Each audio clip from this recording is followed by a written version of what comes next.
Assalamualaikum warahmatullahi wabarakatuh. Sebelumnya, perkenalkan kami dari kelompok 8 akan mempresentasikan hasil kerja diskusi kami yang berjudul Issue End of Life Keperawatan Gadar atau Gawat Darurat and Life Care.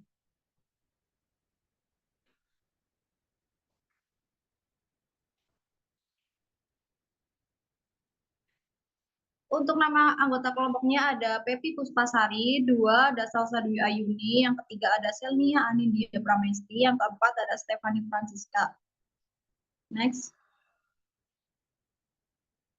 Untuk materi yang pertama akan dipaparkan oleh Stefani.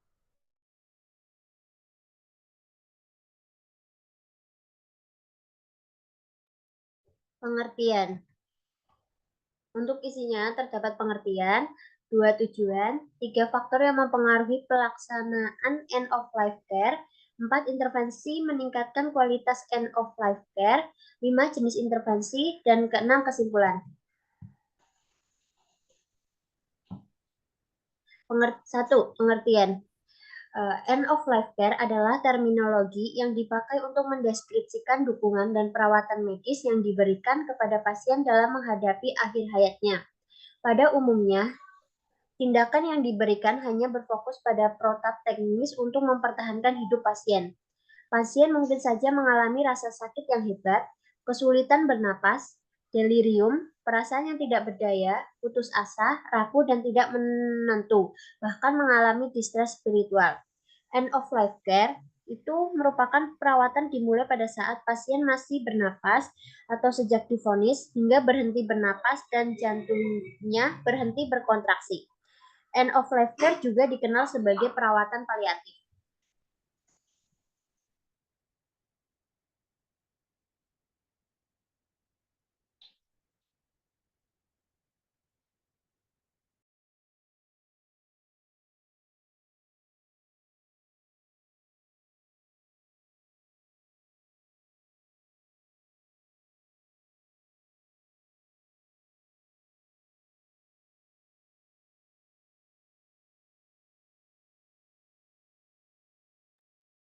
Yang selanjutnya yaitu tujuan.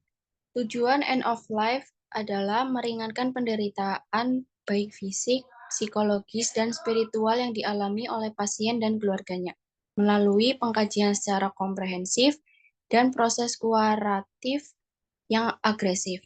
Dengan mengurangi penderitaan, misalnya mengurangi nyeri, merasa kenyamanan, merasa dihargai, dihormati, dan berada dalam kedamaian dan ketenangan, juga merasa dekat dengan orang dirawatnya. Diharapkan dapat meningkatkan kualitas hidup pasien yang sekarat untuk bisa menghadapi kematian dengan tenang. Sedangkan bagi keluarga, mendapat informasi yang adekuat serta mendapat dukungan psikologis akan membuat mereka lebih terbuka dalam menerima kehilangan. Next. Yang selanjutnya yaitu faktor yang mempengaruhi pelaksanaan end of life care. Yang pertama yaitu faktor personal atau internal perawat. Faktor internal perawat mempengaruhi umur, pengalaman kerja, pelatihan, tingkat pendidikan, dan pengetahuan, kesadaran diri, dan distres moral. Faktor personal perawat yang meliputi pengetahuan, sikap, persepsi, serta dilema etis mempengaruhi perawatan pasien yang mendekati akhir hayat. Yang kedua yaitu faktor pasien dan keluarga.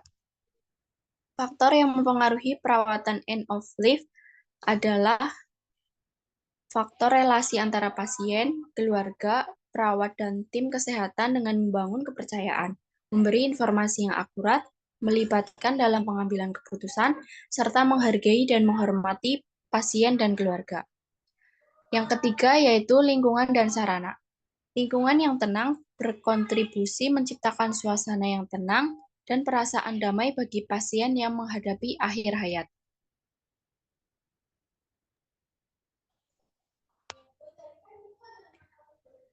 Yang selanjutnya yaitu intervensi meningkatkan kualitas end of life care. Yang pertama, klien harus diberikan informasi untuk mendukung perawatan yang diberikan. Yang kedua, seluruh tim kesehatan harus meningkatkan upaya perawatan yang handal. Yang ketiga, para pengambilan kebijakan harus bekerja sama dengan seluruh tim kesehatan. Yang keempat, pendidikan profesi keperawatan dan kesehatan harus memasukkan kurikulum mengenai end of life.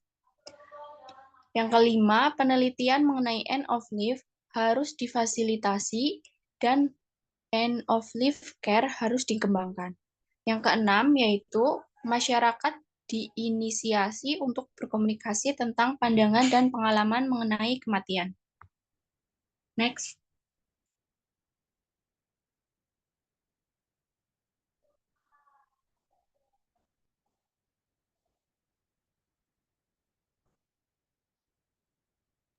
Selanjutnya itu ada jenis intervensi. Yang pertama, suportif adalah berfokus kepada upaya pemecahan masalah, dukungan psikologi, sosial, dan spiritual. Yang B ada edukasi, berfokus pada pemberian pendidikan kesehatan kepada pasien dan keluarga mengenai perawatan pasien. Next. Yang terakhir, kesimpulan.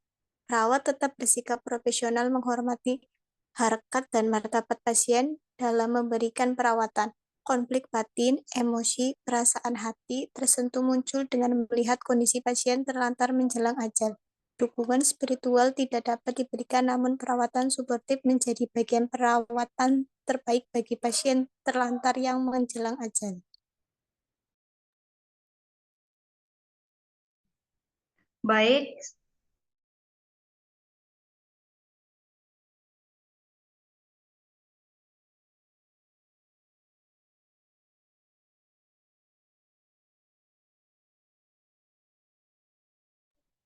Baik, sekian presentasi dari kelompok kami. Kurang lebihnya mohon maaf. Wabillahi taufiq wal hidayah. Wassalamualaikum warahmatullahi wabarakatuh.